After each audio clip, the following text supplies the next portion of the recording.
Hi, Betty. Are you on? I am. I'm using my laptop, so I hope the sound will be better. It sounds clear to me. Everybody else is on mute right now, and we'll just wait for Vinod to get here. Okay.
Hello. Hi, Vinod. Can you hear me? This is Charles. Yeah. Yeah. Yes, Charles, I can hear you well. Yeah. All right, wonderful. All right, so Betty and I are here, as well as attendees are starting to arrive. I've posted a message to attendees telling them we'll begin shortly. I'm going to give about 2 more minutes. We have just shy of 40 people registered, so I just want to give them a couple more minutes to arrive, and then we'll begin.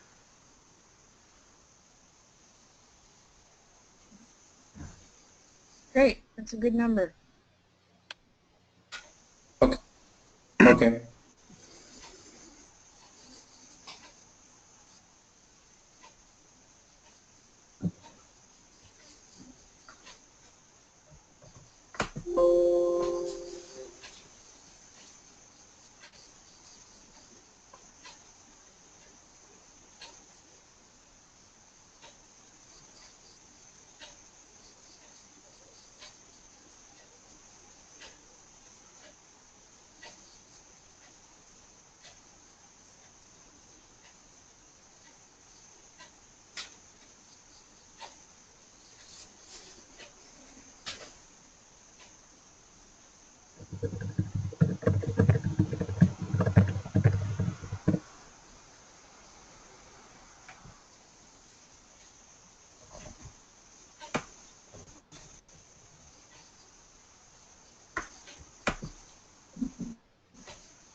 All right. Hello, and welcome to the webinar, Engaging Students with Cultural Traditions. My name is Charles Thibodeau. I work with Cricket Media as an education consultant. I have 2 other presenters with me today who will introduce themselves shortly. I'm going to go ahead and start, even though we have more attendees registered, just to respect your time. I just want to go over a few basic things before we begin. If you do have a question, go ahead into the chat area on the right side of your screen or wherever you have that menu. Type in a question and you can direct it to the organizing panel.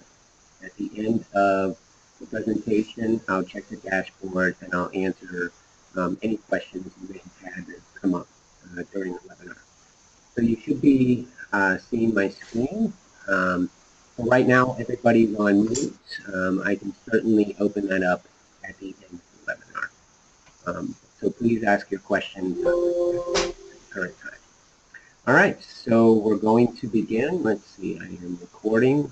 Everybody attending this webinar will be sent an email following the conclusion of the webinar, and that email will include a recording of this webinar. So in case you miss anything or feel that you need to write anything down, don't worry.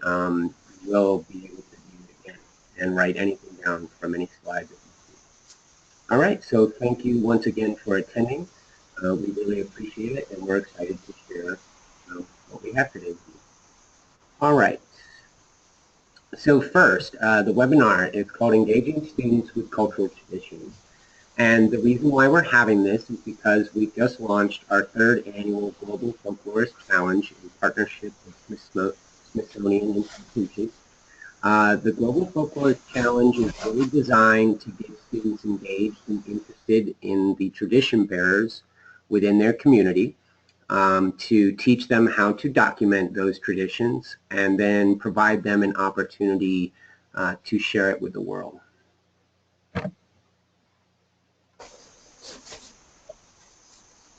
Okay, so I answered this question, what is the Folklorist Challenge, a little bit in what I just stated. But generally, what our intentions are, and Smithsonian's intentions are to increase engagement with our cultural heritage. And by that, what we mean are the traditions that members of our communities pass on or carry on from generation to generation. We also want to immerse students and provide them an opportunity to immerse themselves in these cultural traditions, not only learning about them, but also in engaging in efforts to preserve them and or pass on knowledge about them to the next generation. And so in so doing, another goal is to connect students deeply and meaningfully with their community. And last but not least, to motivate students by offering them an opportunity to share their documentation of these traditions with the rest of the world. The pictures you see are just some snapshots from some previous entries that we received in last year's challenge. And you can see there's a wide variety of traditions that are documented.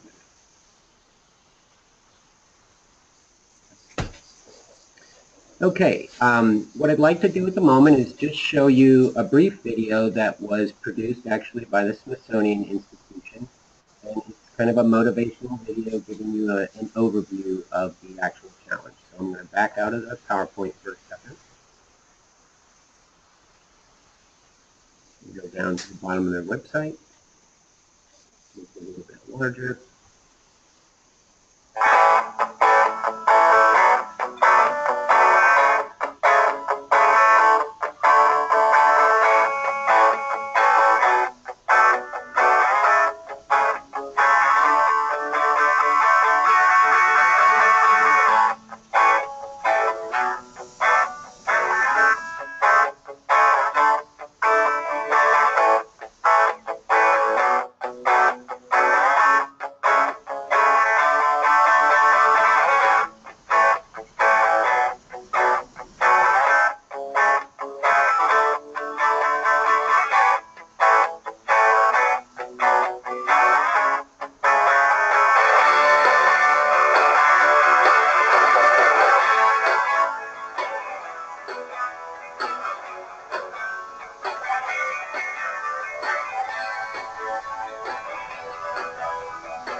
Okay, so thank you for taking the time to watch that with us. And that video, you'll see the link when we share the webinar with you. You can always access.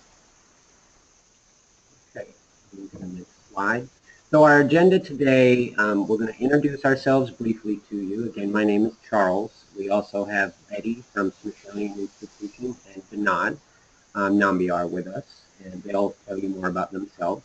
We're going to give you an overview of the challenge, the different components of it, as well as give you a chance to hear from Vinod directly.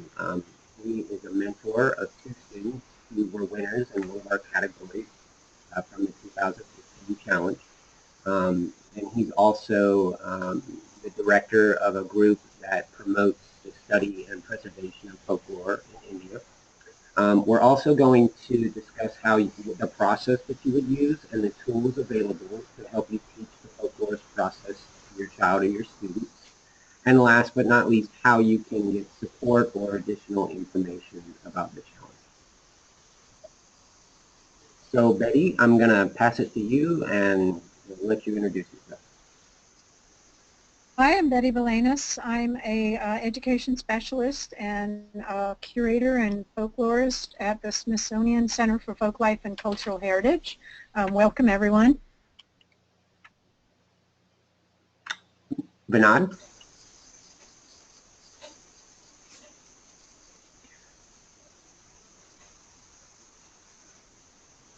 Uh-oh. Did we lose him? I'm going to check, excuse us everybody, just want to check and make sure that Vinod's audio is working. Yeah, yes, Charles, I'm sorry, actually, yeah. Okay. Hi, everyone, this is Vinod from India, Kerala, and I'm part of a group called Wiley Folklore Group, and we were part of the last challenge. And it was very interesting to work in the last challenge, and especially with students, and then bringing them close to the tradition and culture. So I'm looking forward to the new challenge. Thank you. Thanks, Betty. Thanks, Vinod. Last but not least, I'm Charles Thibodeau. I'm an education consultant with Cricket Media. Cricket Media is a company that designs and delivers a variety of both print and digital products for students in K-12. And one of the things that we specialize in is our global community and associated challenges. And so the 2016 Global Folklorist Challenge is associated with that. So it's a pleasure to be with you here today. First, I just want to give you a big timeline overview of the challenge itself. It actually officially started August 1st of this year. The submission deadline is November 30th. So we're not that far away, but we still have plenty of time for you to get your students excited, motivated, and out there, and then give them enough time to produce their submissions. So the submission deadline is November 30, and then just under 2 weeks after that, on December 12th, a team of Smithsonian and Cricket Media judges will determine and then announce the winners. And then we'll open it up for voting in what we call our EPAL's Choice Award, where we open it up to our entire global community. We usually get nearly 1 million votes or more. And we let the public vote on which traditions and which videos they like the most. And so we announce that at the end of the year. Okay, so a lot of this has come up in the introduction here, and I'll let you read the quote at the bottom by yourself, but that was also submitted by a teacher participant from last year. In general, the benefit to students is engaging them deeply and meaningfully, both with the cultural aspects or resources of their community as well as its history. It builds relationships with their community or provides them an opportunity to do that. It also strengthens skills, folklore skills, which include skills related to research, documentation, and presentation. It supports technology and critical thinking as well as other standards addressing global awareness or cultural awareness. And last but not least, it gives students a platform to reach a global audience, which we always find is really motivating for students to be able to share their work outside of their traditional classrooms or local communities.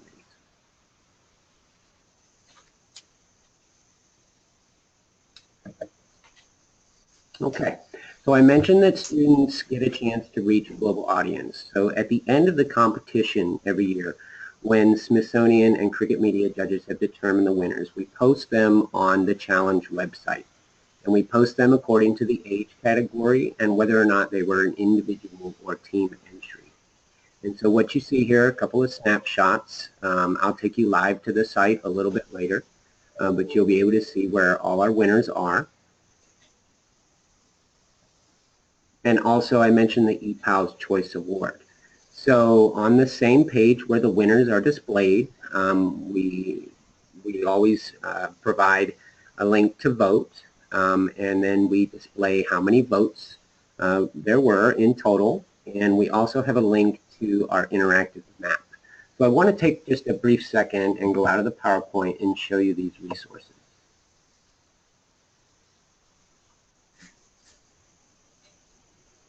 So as you see in the URL here, this is the Folklife 2015. So this was the second annual Global Folklorist Challenge. And on the website, there's three basic pages: an informational page, a page helping students as they're actually creating, and then a winners page where we display everything. At the top of this winners page, when the EPALS Choice Award votes have been tallied, we'll put a banner up and a link to our interactive map. At the bottom of the page is where you can actually access the individual winners to view them before you vote in the EPALS Choice Award. So that's just a brief introduction to that. And then I mentioned that you can access an interactive map, and we'll go here later, but this is a map we've produced that is a permanent map. It shares all submissions from all years of the challenge, and you can simply navigate by dragging and zooming in or zooming out.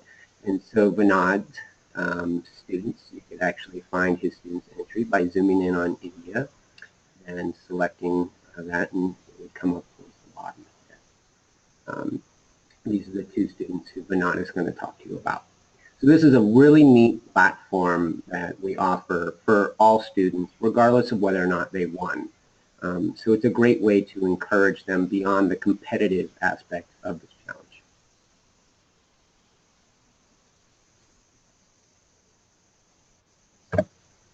Okay, there are prizes as well that we will award to the winners. Some of these are provided by Smithsonian, others by Cricket Media. They include a Folkways recording box set, as well as a one-year subscription to Faces, which is a magazine about culture produced by Cricket Media. Other tools such as a digital camera or a Smithsonian Institution Field Notes prize pack. You'll learn a little bit more about the field notes later in this webinar. We also have a couple of options from Little Passports. The first is a World Coin Collection, and the last is a one-year subscription to their World Explorer Kit, which essentially is a monthly kit that will arrive in the mail with different things that help students learn about different cultures and different regions of the world. And they're really neat prizes. So at this point, I'm going to pass it on to Betty, since she's the expert in folklore, and she's going to talk to you a little bit about what is folklore. Thank you, Charles. Well, I have a master's and PhD in folklore, which your students don't need to become folklorists in this challenge, but it's a subject that is dear to my heart, of course. And what is folklore? It's a lot of things that you don't learn from a book. You learn from talking to people. You learn from your family. You learn from your community members. And it is the cultural heritage of your family and community.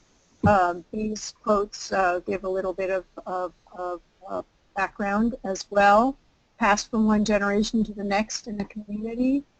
And also it has to do with group identity.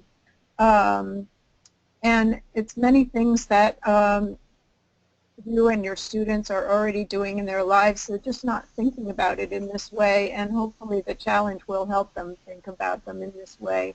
Dancing, making music, sewing, cooking, doing crafts, telling riddles, telling jump rope rhymes on the playground, all of those kinds of things. And for the purpose of the challenge, we have grouped several different categories here. We wanted to give students a range of possibilities depending on their interests and depending on what their family and community members are doing.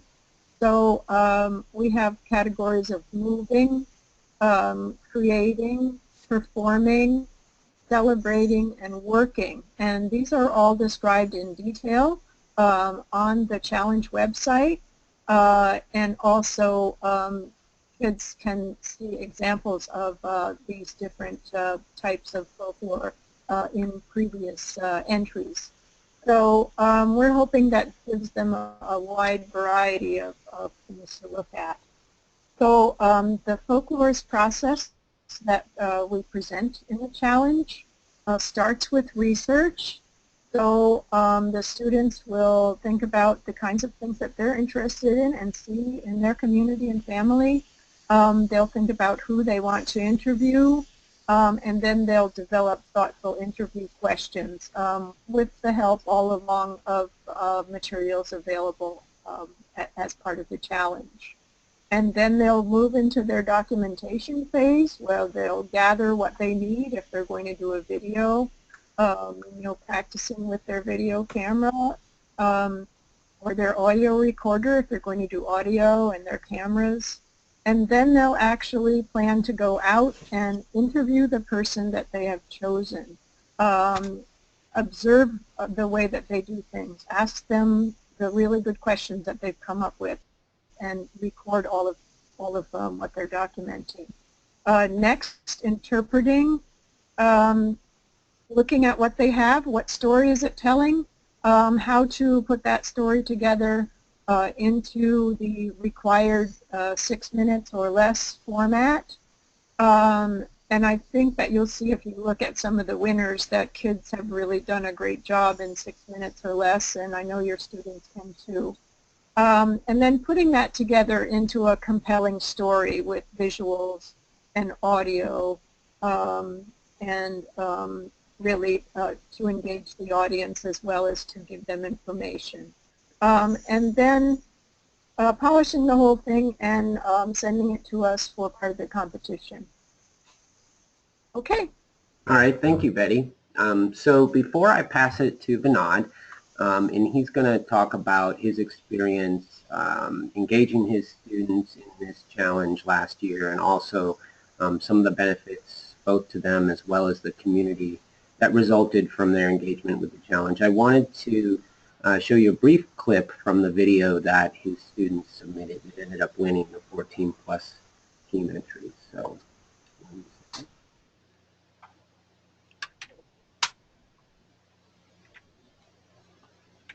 Kilimangalam, a small village in Thrissur district of Kerala, is famous for its traditional choreographed meets.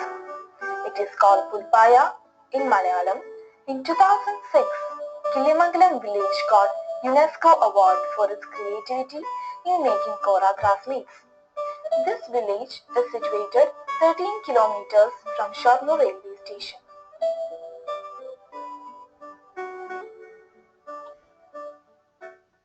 നമസ്കാരം, ഞാൻ Shruthika, ബരൂർ higher secondary സ്കൂളിലെ +2 വിദ്യാർത്ഥിനിയാണ്.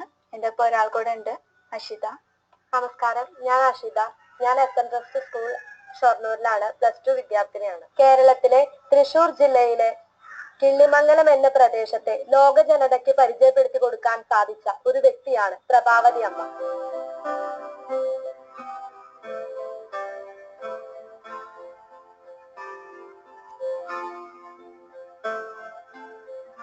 Mrs. P. Prabhavati, who started her weaving practice since 18 years old, is a living traditional weaver.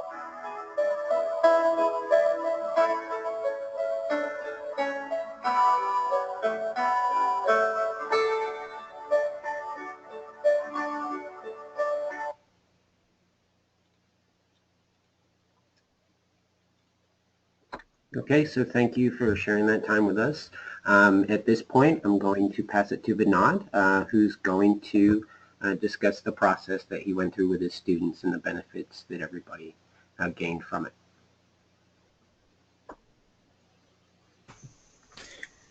Sure. Thank you, Charles.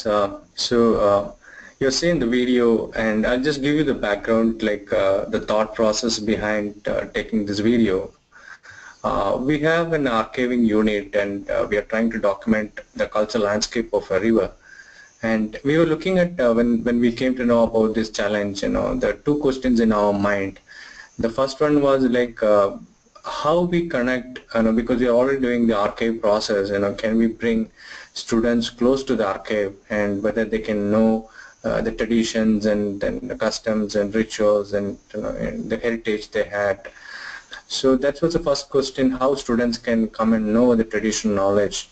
And that was the first question. The second question is, can this film make any impact to the impact in safeguarding the traditions? So those were the two questions we were trying to address it. And when we took it up, we were the challenge. The students had good interaction, like what impact it brought into the students. So students had a chance to closely interact with the community, people who are involved in the viewing, the challenges they're facing, the past, the present, and the crisis they're going through, and then they got a deep understanding about all these issues what they're facing. More than issues in the present situation crisis, they came to know about the tradition, what designs they use, and from where they procure the raw materials, and what process they normally take it, and where they sell it.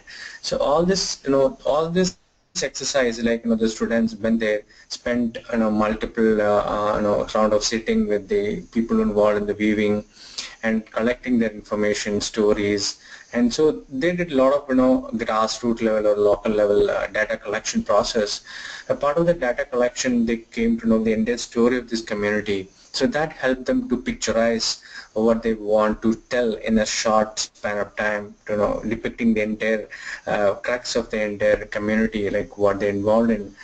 And more than that, actually, the students got involved in this process, and then we thought through them, if we can inspire few more students in the school or colleges, if they go back and tell the story what they learned, and then they can show the film, that definitely inspire few other people around them actually. So that was the second impact or benefit we have received.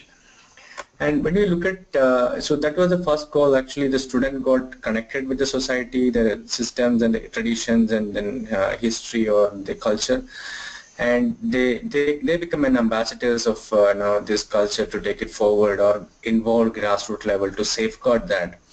The second is actually impact and benefits of for the community. So that is the second question we were looking at. What impact this can make in the if you make a film, what impact it can bring to the community. So very honestly, if you look at if it's a small film, but this has made a drastic impact. Like when students took it up and they made a film, and through this film, the screen, then many people have seen this, and they selected this, and that the national media and the televisions or visual media, they started giving attention to this, and Prabhavati is the person still struggling to revive this tradition. She has got trained in most of the media. So it's lucky that the media, state and national media took it up. Her story has been broadcasted across different media. Now she's able to get a lot of support from the government department, private agencies, and a lot of new people who came to know their struggles, the advantages of using this mat. So then the processing, this is eco-friendly, it is a natural, and they're not using any dye. So those kind of information is spread across through the film and then subsequent activities. So she started getting recognition, and earlier she was alone, and she was trying to revive this. Now she has got around closely 10 people associated with her, and they jointly working together to make it possible, and a lot of government and private departments started involving in it. So that's the crux of that actually. So when we took it up this challenge, we had one goal is like bring students close to the community and society, understand the challenges and issues. Second, can this really make some impact to the community or safeguard the traditions what they could work? So we got both the goals attained. And how we took it up a process, actually we helped encourage the students to go talk to the people, community people, and various people, understand the history, the process they follow, the raw materials they collect, and the processing of raw materials, and where they sell it, present market conditions, the challenges they face, and the people whom they contact for this, what are the sources of support they're getting from government, and all this sort of information they collected.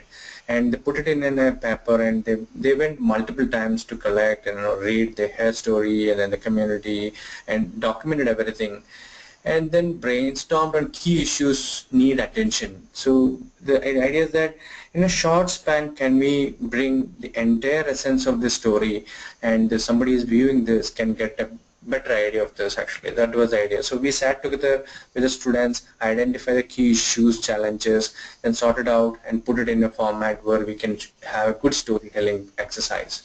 So that was the whole process we have taken, and we took a mock interview, and one day they went and interviewed, and then the next day we had the real shoot of recording of that particular film. So that was all the impact actually. Then what we learn as an NGO working in the grassroots level for preserving and promoting the traditional knowledge and bringing youngsters close to this, we learned that students are the best tools, especially to work in the grassroots level. They have the patience and interest to go and dig the information, collect the information, and they can be motivated and supported for, that will be a contribution to the archive.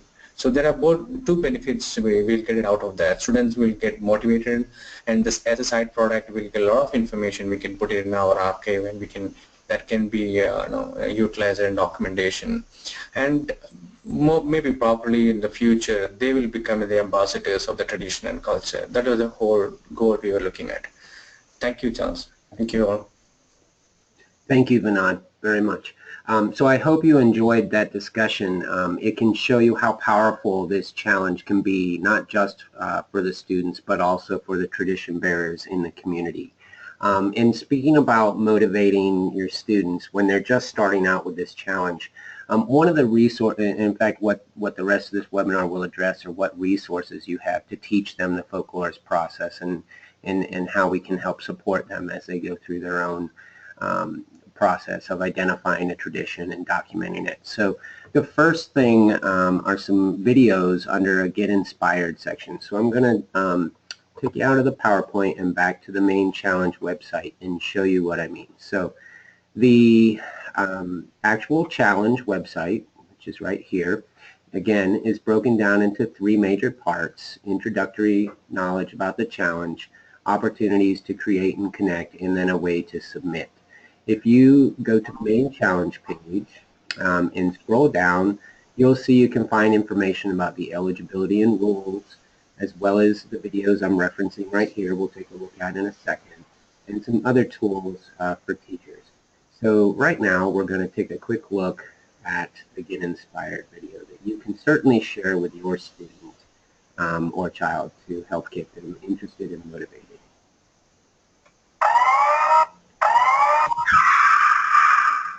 Hi, I'm Dante. I'm 14 from Palo Alto, California, and I'm interviewing Big Rob, one of the founding members of Lamb of East Palo Alto chapter. A tradition bearer and lowriding. What got you started? Wow, that was a long time ago. See, when I was a kid, around in the 70s, like around 15 years old, I guess, 14, 15 years old, some of the older guys had started this new thing called low riding, where they lower the cars on some nice rims and whatever, and the cars had hydraulics to raise the cars up and down, whatever. It just looked real cool, and they used to have these like hop contests and stuff like that. The car could hop over a beer can or beer bottle used as winter. Do you know anything about how low riding started in California? Wow, there's a lot of different takes on that. As far as I know, from reading like the original Lowrider magazine, I actually have a copy right here, the original Lowrider magazine here, from San Jose, California. This is actually the first one they printed. There's some dispute on it whether it started in San Jose or East Town. And I won't play the entire video, it's 6 minutes long, but essentially it includes Pasadena, California. Essentially, it includes clips from a variety of submissions that we received last year that I think students will find very, very interesting. And also display the diversity of traditions that can be that they can choose to document.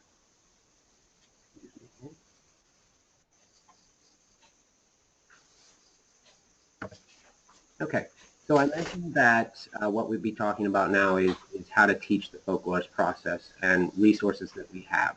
Another resource is the Teacher's Resource Packet.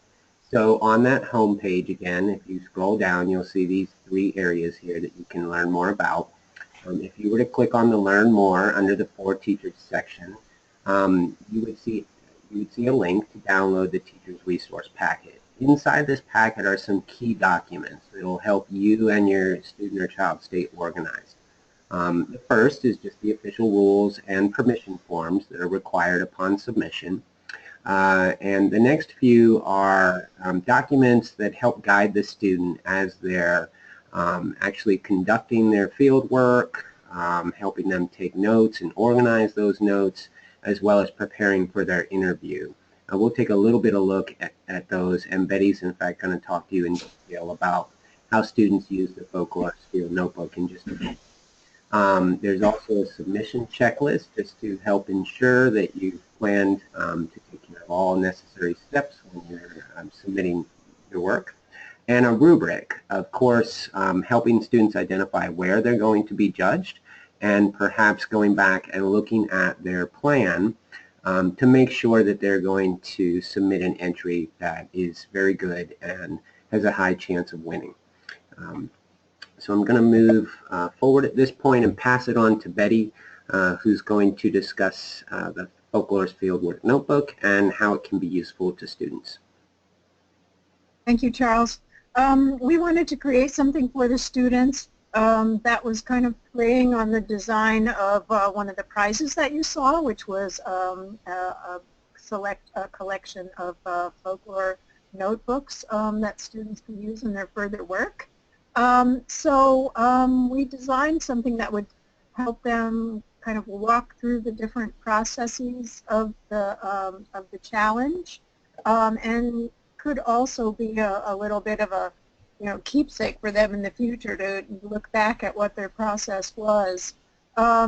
So we're showing you several pages. The fieldwork notebook is about 12 pages long, I think, altogether, and it's downloadable, and you can print it out for each student, or they can print it out themselves. So where it starts is kind of just priming them for, are you ready to do this, and giving them some step-by-step directions and asking them questions and leaving some space for them to make their own notes or sketches or whatever as well. One of the most important things, I think you may be getting the idea, is forming good questions for the tradition bearer that they're going to interview. I'm sure Vinod would agree with this. So we have this whole page that kind of helps them think about the kinds of questions that they will ask that will get substantial answers, and how to kind of like to progress in the questions so that they get some good information. And one of the most important things, and one of the places that kids have been sort of overlooking a little bit, is their reflection, which we ask for at the end. Thinking about what you learned, thinking about how you went through the process. And so one of the last pages in the notebook helps them walk through that. And then helping them, gather together the most compelling story, how to share the story that they put together. So this is a really great tool for the students, and I hope that they like it. Thank you, Betty. So now that you've seen just a little bit about some of the resources that students will use as they're going through the process, We also wanted to just briefly mention that there is support available. There's both online chat with experts. It's asynchronous, so it's not live time, but students can come online and go to the Create and Connect, which is section 2 of the website. And there they can find 2 forums. One is an expert voice forum, which are a series of blogs that are posted throughout the challenge, either by Smithsonian experts or past participating teachers, etc. And they help give students tips and other guidance in the process of creating their entries. The other forum is a Student Speak forum, and what you're looking at is an image from last year's forum because it had both Student Speak forum. But right now, the only one that's up is Ask. And the reason why that is we have student ambassadors who are ready to answer any questions that your child or student may have. And so those are students from last year who were part of winning entries, either as individuals or teams, who are more than excited to help your students this year as they create their entries. The other forum, the Share forum under Student Speak, will become available in a little bit, but more towards the end when submissions have been made. So about teaching the Folklorist process, I mentioned that the teacher's resource packet includes an interview guide, a Folklorist interview guide. And without taking a look at the detail of the guide, briefly what the guide does is provide an excellent step-by-step kind of a critical thinking process for how to identify a tradition and a tradition bearer, which is perhaps the biggest step or hurdle to get through at first, is to be confident about the tradition and the tradition bearer that they're going to focus on. Scheduling their meeting, gathering all the technical gear they're going to need, and learning how to test it prior to actually conducting the interview. And it provides a lot of guidance on helping them prepare really good questions, which Betty spoke to, and also helping them reflect on those questions, as Vinod spoke to, thinking about all the data that was gathered from the interview and the documentation, and thinking about what story can best be told, or how to arrange it so that they tell the story in a powerful way. And it gives tips for conduct both during the interview and after. So this is an invaluable guide for students as they're going through the process of creating their entry. I also mentioned a submission checklist. So a lot of information, so this checklist comes in really handy. And basically it just is, 1, 2, 3, but it includes reference to the permission forms you'll need. Betty mentioned that the presentations need to be 6 minutes or fewer, and it just makes sure that you haven't left anything out in the actual submission form. In case you do, Cricket Media staff will contact you and let you know we need XYZ, but this is still helpful. Just kind of a big overview once again. The challenge is underway. We know many students are interested. It's marketed both through Cricket Media's global community as well through Smithsonian Institution channels and other means, social media. And we're expecting a lot of participation this year. We're really excited about it. We hope that you're excited about it and want to learn more. We'll show you how to contact us in just a second if you have more questions. But the deadline is fairly quickly approaching. We're about little less than 9 weeks away. So November 30 is when we expect all submissions, and just briefly after that we'll judge the entries and announce the winners, and then open it up to the public for voting for the EPALS Choice Award. So it's a very exciting challenge. We encourage you to get your students on the website, checking it out, asking questions, emailing support, getting help. We're here basically 24/7 to answer questions and help you in any way we can. More information in general, here is the website for the challenge. The short way to find the website, and again, don't worry about, well, you can write this down, but you'll also see this again in the recording that's sent out in the follow-up email. But this is the direct site, And then if you type in challenges.epals.com, you'll see a link on that base page there to the actual Folklife 2016 site as well. The email to contact us at Cricket Media in relation to this challenge is folklorist@cricketmedia.com. And again, any question or any request, and we'll be more than happy to help you. And then just bringing your attention once again that there are online expert forums. There are both the Students Speak forum, the Ask forum, where the student ambassadors are available to answer your student or child's questions, as well as our Expert Voices, which is our series of blogs related to the challenge. So at this point, I'm going to check and see if we have any questions and open it up to everybody. Okay. It doesn't appear we have any questions, but feel free to type them in here and address them to the organizers and panelists or myself, and they will appear and I will answer them. Let's see if I can unmute any of the attendees.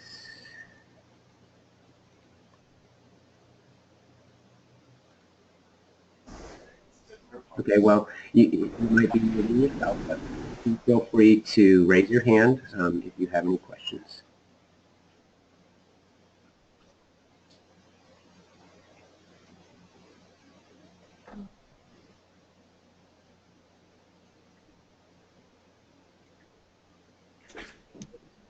And Betty and Bernard, I just want to extend a special thanks to you for making this webinar possible and for sharing all your expertise and experience with us. So thank you very much. You're very welcome, and we're excited to see the new entries, and hope if you have any questions that you will get in touch. Thanks, Betty. Thank you. Yeah. Okay, so for any remaining attendees, I'm going to stay here for about 2 or 3 minutes unless I see questions appear. And otherwise, I hope everybody has a wonderful afternoon or evening wherever you are, and I appreciate you making time to attend this webinar today. You will get a follow-up email that will include the complete recording. So thank you once again for your time.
All right, so it doesn't appear that there are any more questions. So once again, thank you for your time, and we'll follow up with an email shortly.